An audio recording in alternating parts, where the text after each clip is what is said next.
அவருக்கு பயந்தவர்களுக்கு குறைவு. அங்கே கர்த்தரை தேடுவர்களுக்கு ஒருமை குறைவிடாது.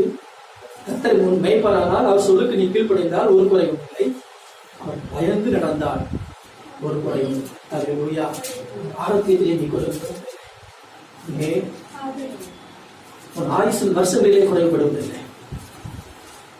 அல்லேலூயா. ஏன் அப்படின்னா வசனம் சொல்றது மத்திய 4:2 என் நாமத்திற்கு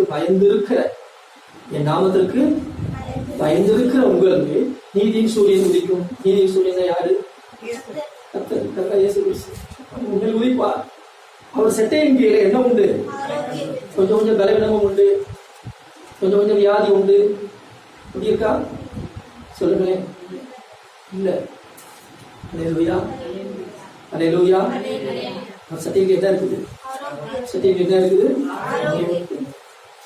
வெளியே புறப்பட்டு போய் மெலிஞ்சி எலும்பு தோட்டமாக செய்வது. பயந்திருக்கிற உங்களுக்கு என்ன உண்டு? நிச்சயம் ஆரோக்கியம். அதற்கு பயந்து நிச்சயம் என்ன உண்டு? அப்ப அது மாத்திரம் இல்லை, சோதனம். கத்தருக்கு பயந்து நடந்தோம்னா ஆயுஷ் நாட்டில் ஆண்டு பெருக பண்ணுவாங்க. நீங்க 10:27 சொல்லப்பட்டிருக்கு. கத்தருக்கு பயப்படுதல் ஆயுஷ் நாட்டில் என்ன பண்ணும்? பெருகப்படும். 10:20 கத்தருக்கு பயப்படுதல் ஆயுஷ் நாட்டில் பெருகப்படும். துன்மார்க்குடைய வருஷம் கூட என்ன செய்யணும்? குறைத்து போகும். அப்ப கத்தருக்கு பயப்படுகிறவங்க அந்த ஆயுஷ் நாட்டிலேயே குறைவுபடுவதில்லை. அது வச்சிருக்கிறார். ஒரு குறிப்பிட்ட வருஷம் வச்சிருப்பாரு. அதை குறுக்கிறதும் அதை பெருக்கிறதும் அதை நீட்டிக்கிறதும் நம்ம இல்லை. நம்ம கத்தருக்கு பயந்து நடந்தோம்னா அது குறுகாது, அது நீட்டித்து கொண்டே இருக்கும். துன்மார்க்கமா நடந்தா என்ன குறுகிடும். அப்ப கத்தருக்கு பயந்து நடக்கும் பொழுது ஆயுஷ் நாட்களும் குறைவுபடுவதில்லை. ஆரோக்கியத்தில் என்ன செய்வதில்லை?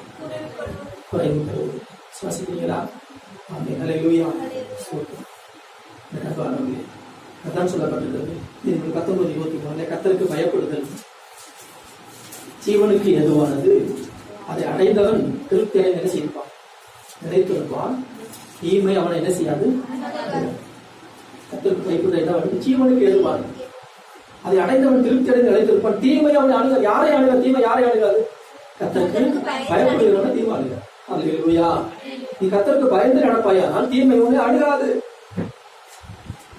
பாதையின் கூடாரத்தை அணுகாது. சொல்லு.